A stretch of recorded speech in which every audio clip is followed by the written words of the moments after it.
back, friends. Today I'm going to show you how to create this interactive card featuring the Creative Cuts Feather Beauty layering die set from Altenew. The front of the card has layered florals, beautiful gold details, and the inside has a blue jay with wings that gently flap as the card opens and closes. Let's get started. For the sentiment, I used the Fancy Hello die from Altenew. I die cut 4 times out of white cardstock and once out of gold cardstock. I stack them together using liquid adhesive. This gives the sentiment extra dimension while keeping it delicate and elegant. I will assemble these and allow it to dry while I work on the rest of the card. Now let's create the mechanism that makes the magic happen. For this, you will need a strip of cardstock measuring 3/4 of an inch by 7 inches. Along the long side, score it at 2 1/4, 3, 5 1/2, and 6 1/4 inches. Next, make pencil marks at 2 5/8 and 3 3/8 inches. Rotate the strip 180 degrees and make additional marks at 3 5/8 and 4 3/8 inches. Now we are going to create intersecting diagonals that will create the V folds. Using a ruler, trace and score the diagonal lines from the top pencil marks down to their corresponding bottom pencil marks. Once all the lines are scored, fold along every score line. Push the small triangular sections created by the intersecting diagonals inward. As you do this, the mechanism will begin to take on an obelisk-like shape.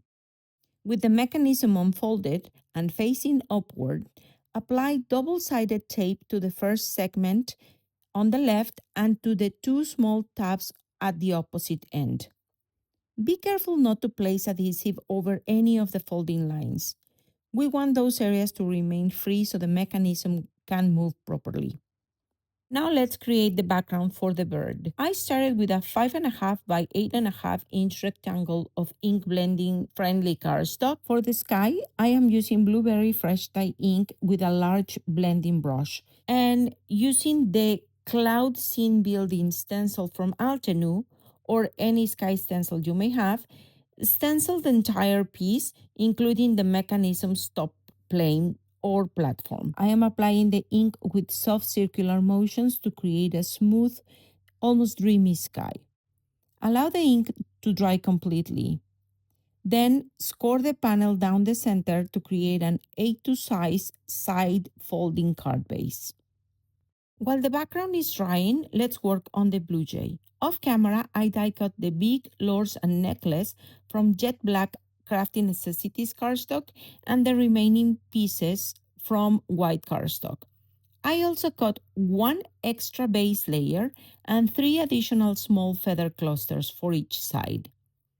I will begin by lightly inking all of the pieces with Blueberry Fresh Dye ink, with the exception of course, the black cardstock piece and the base layer of the bird's body. I am intentionally leaving the bottom edges of most of the pieces white. Next, using Blue Horizon Fresh Dye ink and a mini ink blending brush, I will add color to the lower 2/3 of the bird's body. I will also ink the top 2/3 of the wings and the tail feathers, along with the smallest feather clusters that will be covered completely with this color. Next, I am switching to Ride the Wave Fresh Dye ink. I'll add this color to the bottom section of the bird's body and to the top half of the wings and tail feathers.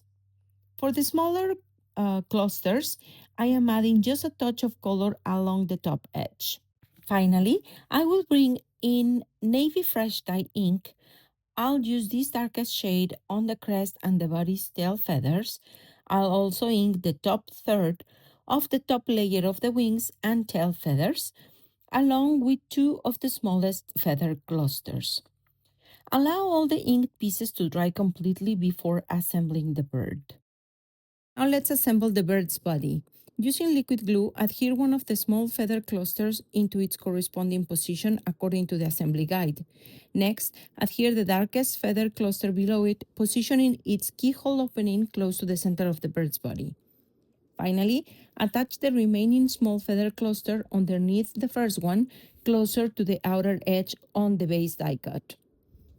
These additional pieces allow us to extend the wingspan of our blue jay and give the wings a beautiful, fuller appearance. Now, glue the small white feather bands onto the darkest section. Glue the feather clusters together to create one large cluster. Repeat the same process for the opposite wing. Adhere the ink-blended body piece on top and then attach the black beak and the tail feathers. The tail feathers go attached to the back of the assembled body. And finally, we are going to sandwich this with a second body base piece. At this point, I remember that I needed two additional small feather clusters, so I brought them in and inked them using navy fresh dye ink. Finally, glue the tail feather tips in place following the assembly guide. The bird's body is now ready, so let's set it aside to dry.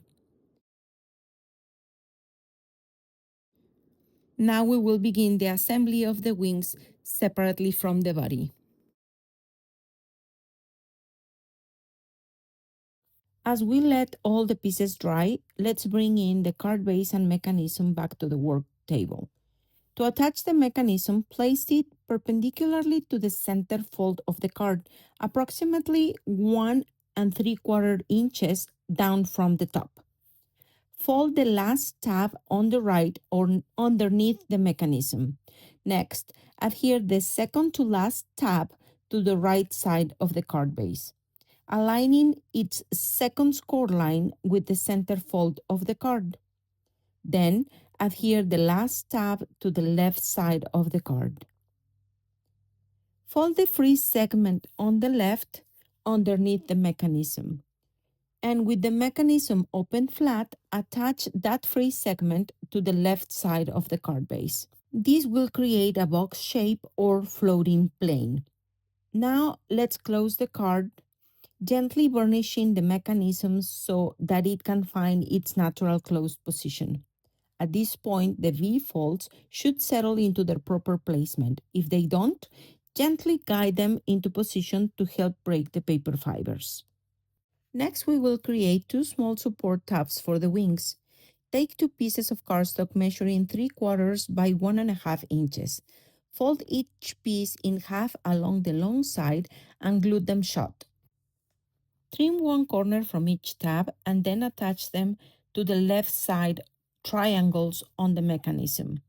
These little supports will help give the Blue Jay's wings the stability they need. For design continuity, align the stencil with the clouds on the mechanism's top plane to extend the pattern onto the background. Next, glue the wings with the keyhole sections closely aligned to the support arms.